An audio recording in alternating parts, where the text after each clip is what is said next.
Olá, boa noite a você. Este é o Jornal da Record. Presidente Jair Bolsonaro é internado em Hospital das Forças Armadas, em Brasília. Motoristas de ônibus do Rio de Janeiro entraram em greve à meia-noite. Ator Will Smith pede desculpas ao comediante Chris Rock por tapa no Oscar. O Jornal da Record já está no ar. Oferecimento Beats, a conta digital em que você sempre ganha.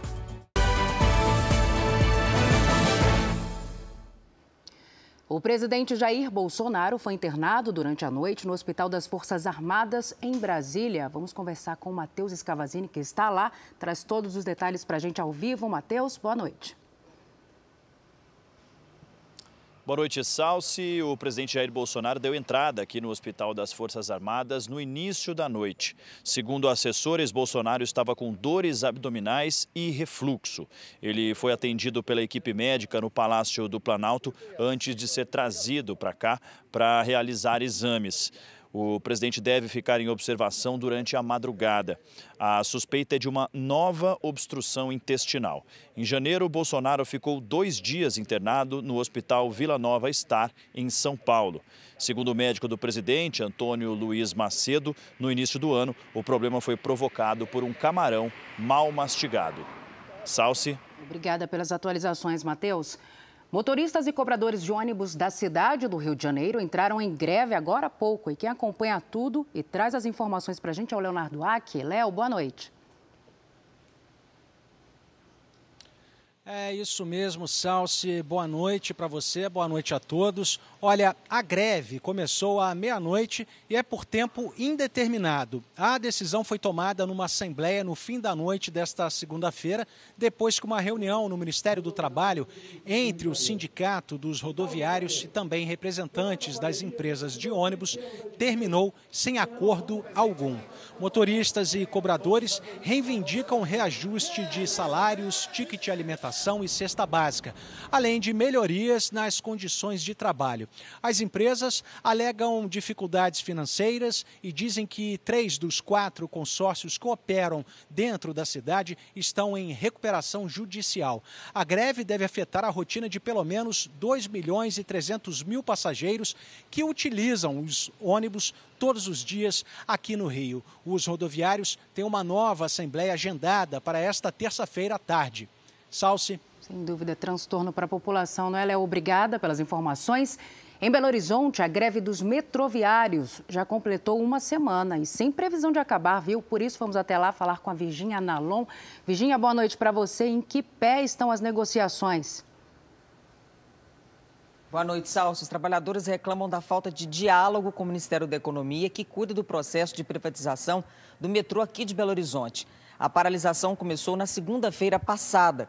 Os trens ficam parados nos horários de maior movimento e só funcionam entre 10 da manhã e 5 da tarde. Segundo a estatal responsável pelo metrô da capital mineira, cerca de 70.000 pessoas são prejudicadas por dia com a greve. Uma nova reunião está prevista para acontecer nesta terça. De acordo com o sindicato, a paralisação teve adesão de 95% dos trabalhadores nesta primeira semana. Salsi. Certo, obrigada, Virgínia. E olha só, o Instituto Butantan está perto de produzir uma vacina contra a dengue, com quase 100% de eficiência. Mais detalhes agora com a Giovana Rizardo. Boa notícia, hein, Giovana? Boa noite. Boa noite, Salsi. Boa noite a todos. O estudo, em parceria com uma instituição americana, foi feito com 200 adultos que receberam 2 doses de vacina ou placebo. E aí, quando foi aplicada a dose, a primeira dose, em quem já teve dengue, a produção de anticorpos foi em 100% dos pacientes. No caso daqueles que nunca tinham sido infectados, foi de mais de 90%. E olha, Salsi, durante um ano e meio, esses pacientes eles foram monitorados e a quantidade de anticorpos ainda era alta. A pesquisa mostrou que uma dose é suficiente para a proteção e que o imunizante não causa reações graves no corpo. O estudo de primeira fase foi publicado em uma revista científica americana neste mês. E atualmente esse trabalho está na 3ª fase e deve terminar em 2 anos. Salsi. Obrigada, Giovana. São Paulo vai aplicar a 4ª dose da vacina contra a Covid em pessoas acima de 60 anos. Isso a partir do dia 5 de abril, terça-feira da semana que vem. A previsão é imunizar mais de 4,5 milhões de pessoas. A Ucrânia pediu a retirada completa da população restante da cidade de Mariupol. Autoridades locais estimam que 160 mil pessoas ainda estejam no local. O prefeito de Mariupol afirmou que as forças ucranianas ainda defendem a cidade e acusou os militares russos de cometerem um genocídio. A Anistia Internacional disse que a invasão russa é uma repetição da guerra na Síria. Enquanto isso, a Rússia voltou a afirmar que só usaria armas nucleares caso haja uma ameaça à existência do país. O novo orçamento do governo americano quer aumentar os recursos para o setor de defesa dos Estados Unidos. O repórter Vandrei Pereira tem mais informações para a gente. Vandrei, boa noite. Olá, Salsi, muito boa noite.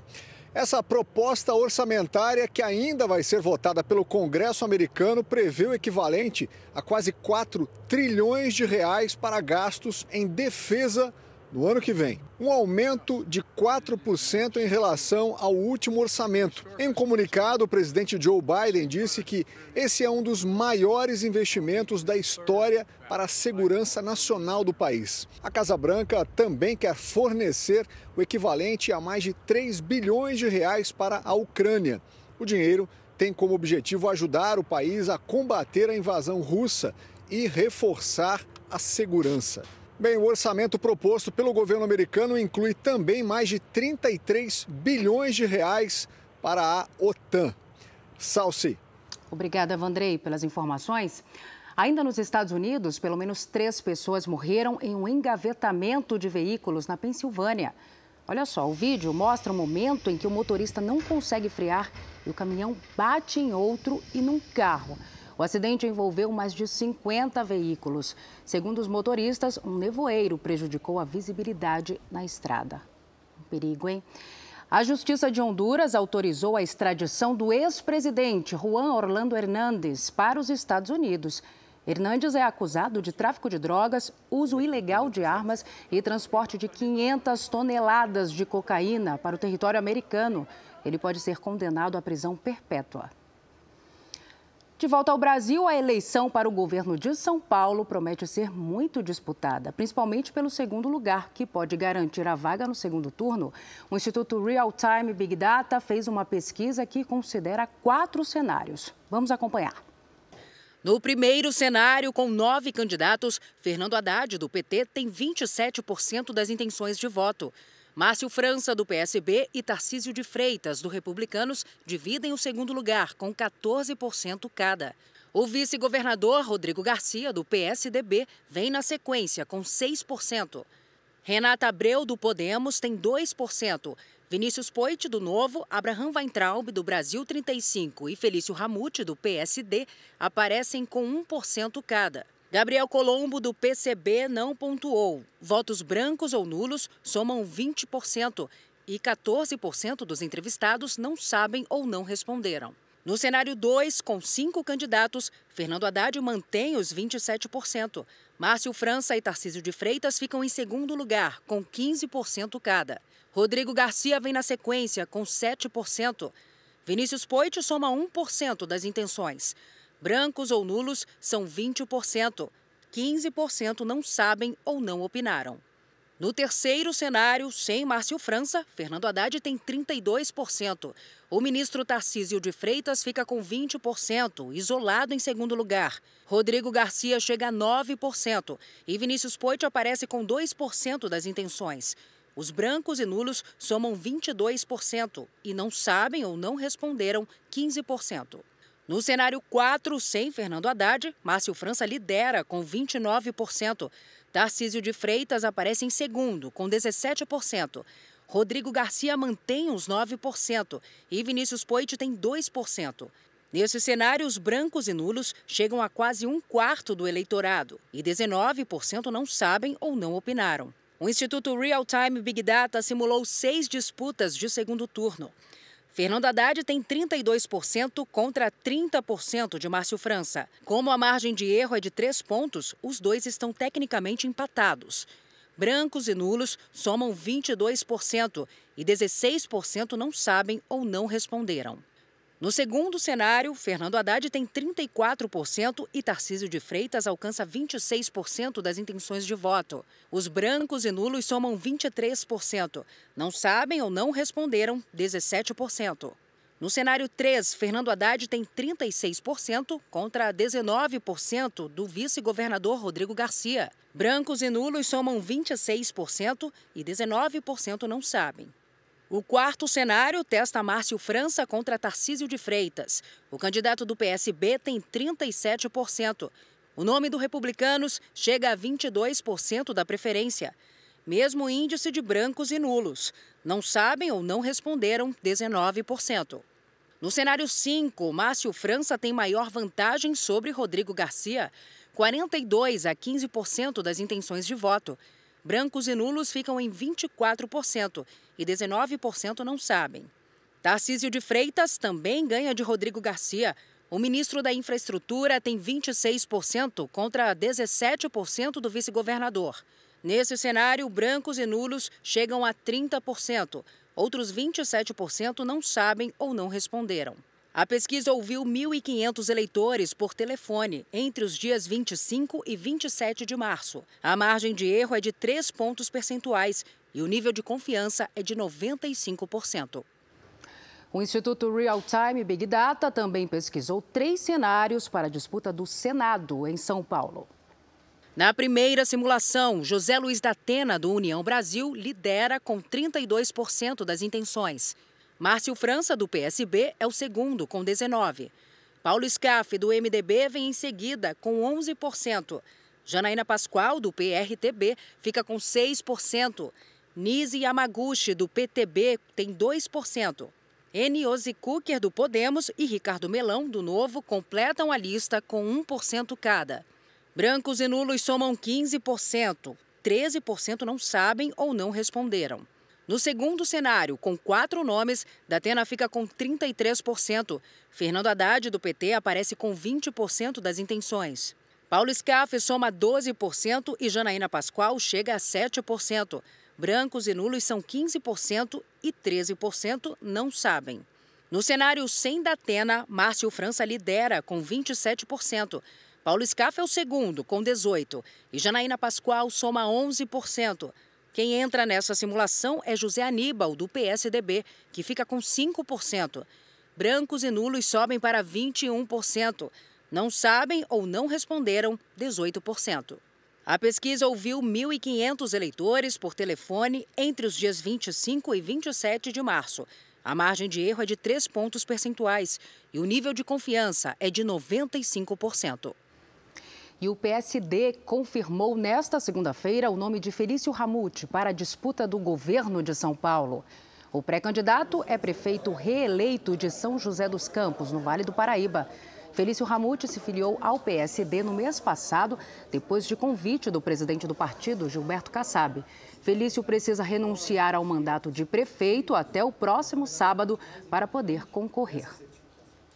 Agora a gente volta a Brasília para conversar com Matheus Scavazini, que está na porta do hospital onde o presidente Jair Bolsonaro foi internado agora à noite. Matheus, quais são as últimas informações, por favor? Salsi, alguns carros oficiais passaram aqui pelo hospital, mas ninguém falou com a imprensa. Bolsonaro deve passar essa noite em observação por aqui.